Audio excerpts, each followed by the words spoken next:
ಬೆಂಗಳೂರಿನಲ್ಲಿ ಹಾಡ ಹಗಲು ಕೂಡ ಮಹಿಳೆಯರು ಓಡಾಟ ಮಾಡೋದಕ್ಕೆ ಸೇಫ್ಟಿ ಇಲ್ಲ ಅನ್ನುವಂತಹ ವಿಚಾರ ಪದೇ ಪದೇ ದೃಢಪಡುವಂತಹ ಅನೇಕ ಇನ್ಸಿಡೆಂಟ್ಗಳು, ಡಿಸ್ಟರ್ಬಿಂಗ್ ಇನ್ಸಿಡೆಂಟ್ಗಳು ನಡೀತಾ ಇದೆ. ಬೆಂಗಳೂರಿನಲ್ಲಿ ಯುವತಿ ಜೊತೆಗೆ ಬೈಕ್ ಟ್ಯಾಕ್ಸಿ ಚಾಲಕ ಅಸಭ್ಯವಾಗಿ ವರ್ತಿಸಿರೋದು, ಯುವತಿಯ ಕಾಲು ಮೈ ಮುಟ್ಟಿ ಆಕೆನ ವಿಪರೀತ ಅನ್ಕಂಫರ್ಟಬಲ್ ಮಾಡಿರೋದು, ವಿಡಿಯೋ ಸಮೇತ ಪೊಲೀಸ್ ಠಾಣೆಗೆ ಯುವತಿ ದೂರನ್ನ ಕೊಟ್ಟಿದ್ದಾರೆ. ವಿಲ್ಸನ್ ಗಾರ್ಡನ್ ಪೊಲೀಸ್ ಠಾಣೆಯಲ್ಲಿ ಎಫ್ಐಆರ್ ದಾಖಲಾಗಿದೆ. ನೋಡಿ, ಅದು ಯಾವ ಟೈಮಿಂಗ್ಗೆ, ನವೆಂಬರ್ 6, ಜಸ್ಟ್ 4 ಗಂಟೆ ಅಷ್ಟೇ. ಬೆಳಕಿರುತ್ತೆ, ಜನರ ಮೂಮೆಂಟ್ಸ್ ಇರುತ್ತೆ, ಯಾವುದಕ್ಕೂ ಅಂಜಿಕೊಳ್ಳದೆ ಇಂಥ ನೀಚ ಕೃತ್ಯವನ್ನು ಎಸಗ್ತಾನೆ ಅಂದರೆ ಏನು ಹೇಳೋಣ. ಇನ್ನು ಆತ ಓಡಿಸ್ತಾ ಇದ್ದಂತಹ ಬೈಕ್ ನಂಬರ್ ಹೀಗಿದೆ, KA 55EA 4344. ಈ ಬೈಕನ್ನು ಲೋಕೇಶ್ ಅನ್ನುವಂತಹ ವ್ಯಕ್ತಿ ರೈಡ್ ಮಾಡ್ತಿರ್ತಾನೆ. ಅಂದರೆ ಈ ಬೈಕ್ ಟ್ಯಾಕ್ಸಿನೆಲ್ಲ ಒಂದು ಕಾನ್ಸೆಪ್ಟ್ ಇರುತ್ತೆ, ಕ್ಯಾಪ್ಟನ್ ರೈಡು ಅಂತ. ಅವನ ಹೆಸರು ಲೋಕೇಶ್ ಅಂತ. ಅವ್ನು ನೋಡಿ ಆ ವಿಡಿಯೋ ಕೂಡ ಮಾಡ್ಕೊಂಡಿದ್ದಾಳೆ, ರೆಕಾರ್ಡ್ ಮಾಡ್ಕೊಂಡಿದ್ದಾಳೆ ಆ ಯುವತಿ. ಆಮೇಲೆ ಒಂದ್ಸಲ ನಿಲ್ಲಿಸಿದಾಳೆ ಪ್ರಶ್ನೆ ಮಾಡಿ, ಏನಕ್ಕೆ ಹಿಂಗೆ ಮಾಡ್ತಾ ಇದೆಯಾ, ಮಾಡಬೇಡ ಅಂತ.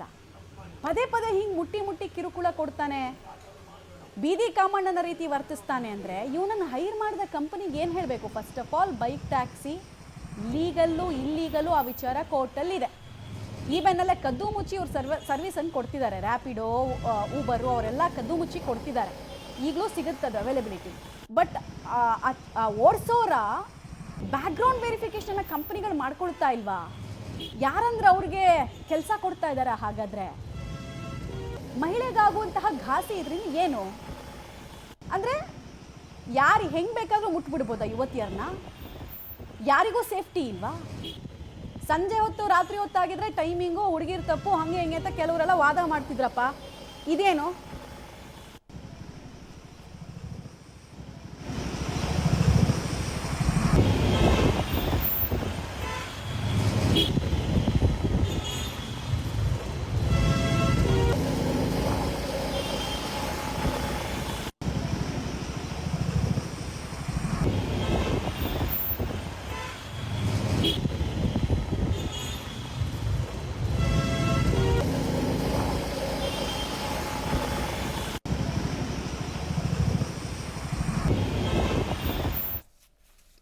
ಡೀಟೇಲ್ಸ್ ಕೊಡ್ತಾರೆ ಪ್ರಕಾಶ್.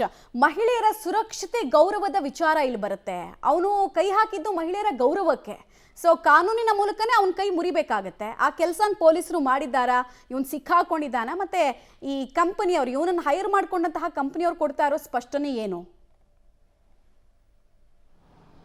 ಈಗ ಕಂಪನಿಯಿಂದಲೂ ಕೂಡ ಈಗ ಪಾಸಿಟಿವ್ ರೆಸ್ಪಾನ್ಸ್ ಬಂದಿಲ್ಲ. ಸೊ ಯಾವಾಗ ಈ ಸಿಕ್ಕಿಂ ರಾಜ್ಯದ ಯುವತಿ ತನ್ನ ಸೋಷಿಯಲ್ ಮೀಡಿಯಾಗಳಲ್ಲಿ ಹಂಚಿಕೊಂಡ್ರು, ಆಗ ಪೊಲೀಸರು ಕೂಡ ಒಂದು ಸ್ವಲ್ಪ ಆ್ಯಕ್ಟಿವ್ ಆಗಿದ್ರು. ಆದರೆ ಬೈಕ್ ನಂಬರ್ ಗೊತ್ತಾದ ಬಳಿಕ ಆತನನ್ನು ಹಿಡಿಯುವಂಥದ್ದು, ಆತನನ್ನು ವಶಕ್ಕೆ ಪಡೆಯುವಂಥದ್ದು ಕೂಡ ಪೊಲೀಸರು ಮಾಡಲಿಲ್ಲ ಅನ್ನುವಂತಹ ಆರೋಪ ಕೂಡ ಇದೆ. ಸೊ ಆದರೆ ಯಾವಾಗ ಮಾಧ್ಯಮಗಳಲ್ಲಿ ಈ ವಿಚಾರದ ಬಗ್ಗೆ ಮುನ್ನೆಲೆಗೆ ಬಂತು, ಆಗ ವಿಲ್ಸನ್ ಗಾರ್ಡನ್ ಪೊಲೀಸರು ಕೂಡ ಎಚ್ಚೆತ್ತುಕೊಂಡಿದ್ದಾರೆ. ಆ ಬೈಕ್ ನಂಬರನ್ನು ಪತ್ತೆ ಹಚ್ಚಿ ಅದರ ವಿಳಾಸವನ್ನು, ಮಾಹಿತಿಯನ್ನು ಪಡೆದುಕೊಂಡು ಆತನನ್ನು ವಶಕ್ಕೆ ಪಡೆಯುವಂತಹ ಒಂದಿಷ್ಟು ಪ್ರಯತ್ನಕ್ಕೂ ಕೂಡ ಮುಂದಾಗಿದ್ದಾರೆ. ಪ್ರಮುಖವಾಗಿ 2 ದಿನಗಳ ಹಿಂದೆ ನಡೆದಿರುವಂತಹ ಘಟನೆ. ಸೊ ಬೈಕ್ ಮೇಲೆ ಹೋಗುವಂಥ ಸಂದರ್ಭದಲ್ಲಿ ಆಕೆ ಆ ಮಹಿಳೆಯ, ಆ ಒಂದು ಯುವತಿಯ, ಆ ಯುವತಿ ಚಾಲಕನ ಕೈಯನ್ನು ತೆಗೆದು ಹಾಕಿದ್ರು ಕೂಡ ಪದೇ ಪದೇ ಆ ರೀತಿಯ ಕಿರುಕುಳವನ್ನು ಕೊಡ್ತಾ ಇದ್ದ. 2 ತಿಂಗಳ ಹಿಂದೆ ಅಷ್ಟೇ ಆ ಯುವತಿ ಬೆಂಗಳೂರಿಗೆ ಬಂದಿದ್ರು. ಏರೋಸ್ಪೇಸ್ ಕಂಪನಿಯೊಂದರಲ್ಲಿ ತರಬೇತಿಯನ್ನು ಪಡಿತಾ ಇದ್ರು. ಅದನ್ನು ಆ ಯುವತಿ ಪ್ರಶ್ನೆ ಮಾಡ್ತಾ ಇದ್ರು ಕೂಡ ಪದೇ ಪದೇ ಹಾಗೆ ಟಾರ್ಚರನ್ನು ಮಾಡ್ತಾ ಇದ್ದ. ಸೊ ಆ ವಿಡಿಯೋವನ್ನು ಮಾಡಿಕೊಂಡು ತನ್ನ ಸ್ನೇಹಿತನಿಗೆ ಶೇರ್ ಮಾಡಿದ್ರು. ಕೂಡಲೇ ಎಲ್ಲಿ ಡ್ರಾಪ್ ಲೊಕೇಶನ್ ಇತ್ತಲ್ಲ ಅಲ್ಲಿಗೆ ಹೋಗ್ತಾ ಇದ್ದ ಹಾಗೆ ಅವರನ್ನು ಕೂಡಲೇ ಪ್ರಶ್ನೆ ಮಾಡುವಂಥದ್ದು ಕೂಡ ಆಗುತ್ತೆ. ಆಗ ಆ ಕಿರುಕುಳ ಕೊಟ್ಟಂತಹ ಲೋಕೇಶ್, ಬೈಕ್ ಚಾಲಕ ಏನಿದ್ದ, ಆತ ತಪ್ಪನ್ನು ಒಪ್ಕೊಂಡಿದ್ದ.